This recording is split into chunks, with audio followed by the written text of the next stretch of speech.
Praise the lord. యేసయ్య అతి పరిశుద్ధమైన నామములో మీ అందరికీ వందనాలు. ఈ దిన లేఖన భాగం సామెతలు 20వ అధ్యాయము 17వ వచనము చదువుతున్నాను. మోసము చేసి తెచ్చుకున్న ఆహారము మనుషులకు బహు ఇంపుగా ఉండును, పిమ్మట వాని నోరు మంటితో నింపబడును. మోసము చేసి తెచ్చిన ఆహారం మనుషులకు చాలా ఇంపుగా ఉంటుంది.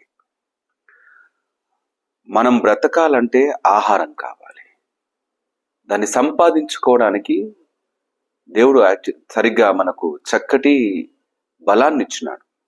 అయితే పొందుకున్న ఈ బలాన్ని చాలాసార్లు మోసం చేసి సంపాదించుకునే మనుషులు కూడా ఉన్నారు. ఆ మోసం చేసి సంపాదించిన దాంట్లో మనకు దీవెన ఆశీర్వాదం ఉండదు, సరికాదు కదా. మన నోట మంటి నింపబడుతోందంటే మనము అన్యాయపు స్థితిలోకి జారిపోయిన వారముగా అయిపోతాం. యేసయ్య మోసగించేవాడు కాడు. యేసయ్య మోసపూరితమైన మాటలు మాట్లాడేవాడు కాడు. ఎదుటి వారిని మభ్యపెట్టి ఆయన వైపుకు నడిపించేవాడు కాడు.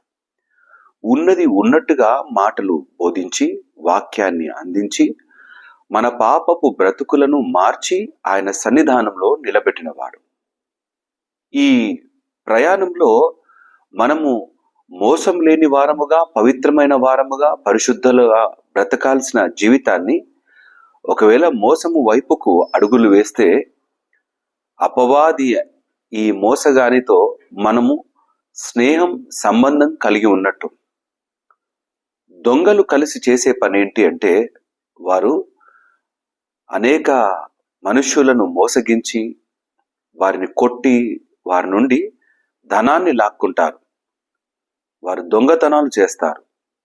మనం ఒకవేళ మోసగించే బ్రతుకులో ఉన్నాము అంటే అపవాదితో జత కట్టినట్టు లెక్క. అపవాదితో జత కట్టడం అంటే అన్యాయపు మార్గంలో నడుస్తున్నట్టు లెక్క. అన్యాయపు మార్గంలో నడుస్తున్నామంటే ఆ మార్గం నరకము వైపుకు తీసుకుపోతుందని. మోసగించే బ్రతుకులో ఉంటే ఆశీర్వాదకరపు మార్గంలో కొనసాగలేం.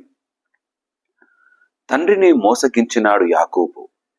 ఆశీర్వాదాల కొరకు మోసంగా నేను ఏశావును అంటూ తండ్రి దగ్గర నుండి దీవెన వచనాలను పొందుకున్నాడు. కానీ తను నమ్మకంగా దేవుని సన్నిధానంలో ఎప్పుడు దీవించబడ్డాడు? ఎవరు నువ్వు అని అడిగినప్పుడు నేను యాకోబును అని ఒప్పుకున్నాడు. యాకోబు అని ఒప్పుకున్న ఆ సమయాన ఆయన ఇక నీవు యాకోబువు కాదు, ఇశ్రాయేలువి అని ఆయన చక్కని దీవెన వచనముతో మొదలు పెట్టినాడు. దేవుని దీవెన ఉంటే మోసంతో బ్రతికే పని లేదు. ఆయన ఆశీర్వాదం తోడుగా ఉంటే అన్యాయపు బ్రతుకులో కొనసాగే అవసరం మనకు లేదు. వెంట ఉన్నాడు, నడిపిస్తున్నాడు. యేసయ్యతో 3.5 సంవత్సరాలు ప్రయాణము చేసిన ఇస్కరియోతు యూదా ఏం చేశాడు? ధనం కొరకు తను కొనసాగుతున్న వెంట వెళుతున్న యేసయ్యనే మోసగించినాడు. నమ్మకమైన శిష్యునిగా ఉంటూనే 30 వెండి నాణాలకు అమ్ముకున్నాడు. మోసం జీవితకాలం అంతా నిలబడేది కాదు. మోసగించే బ్రతుకు ఏదో ఒక రోజు బయటపడుతుంది. నీవు బయటికి ఓలా లోపలి ఒకలా కనిపించే జీవితంలో ఒకవేళ ఉంటే ఒక దినం తప్పక నీవు దాని కొరకు నీవు ఆ మూల్యం చెల్లించుకోక తప్పదు. మోసగించడం నానా రకాలుగా. హృదయంలో ప్రేమ ఉండదు, కానీ మనుషుల ముందు ప్రేమను ఒలికిస్తాం. లోపల విషం ఉంటుంది, కానీ బయటికి తేనె పూసిన మాటలను మాట్లాడతాం. ఇది మోసకరమైన బ్రతుకు కాదా? ఈ మోసము మనల్ని నమ్మకమైన మార్గంలో నడిపిస్తుందా? లేదు, మనల్ని నాశనంలోకి నడిపిస్తుంది. మన గుంటను మనమే త్రవ్వుకున్న వారం అయిపోతాం.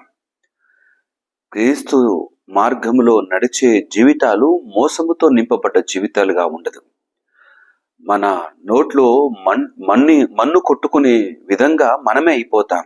ఎప్పుడైనా ఈ మాట విన్నావా? చాలా పాత మాట ఇది. మట్టి కొట్టుకొని పోతావురా అంటారు. అన్యాయమైన పని చేసినప్పుడు ఎదుటివారు అంటారు. ఇదే మాటలు ఒకవేళ మన జీవితాల్లో జరిగితే మన పరిస్థితి ఏంటి?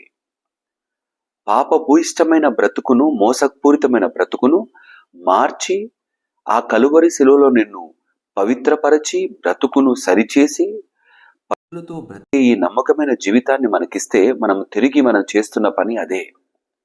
మనము నమ్మకమైన వారముగా బ్రతకాలి, యేసయ్యతో కొనసాగాలి.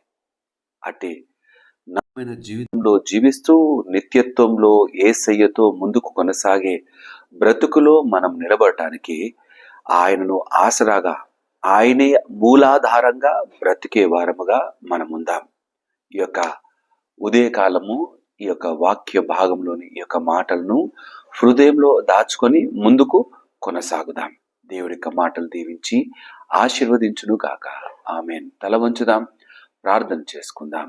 మా ప్రియ యేసయ్య, మీకే స్తుతులు. ఈ ఉదయ కాలము నా తండ్రి నీ యొక్క నమ్మకమైన మాటల కొరకే వందనాలు. నా తండ్రి, మేము మోసగించి సంపాదించుకున్నది ఒకవేళ మా నోటికి రుచికరంగా ఉండవచ్చు, కానీ అయా మేము మరణమైపోతాం, ఆత్మీయంగా మరణించిన వారం అయిపోతాం.